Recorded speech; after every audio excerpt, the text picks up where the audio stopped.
वसंत ऋतूच्या आगमनी कोकिळा गाई मंजूळ गाणी.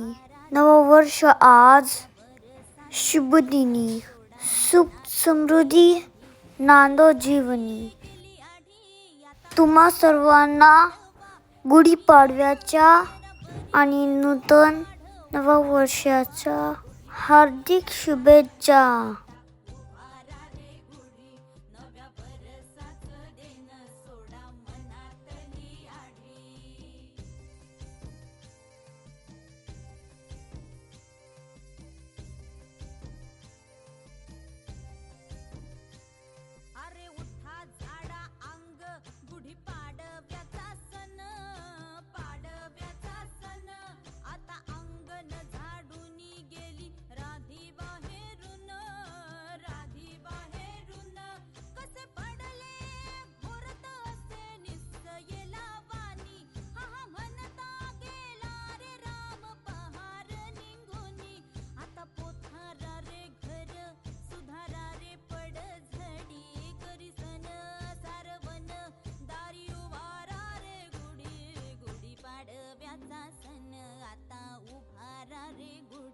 नव्या भरसाच दिन सोडा मनातली आढी. गेल्या साली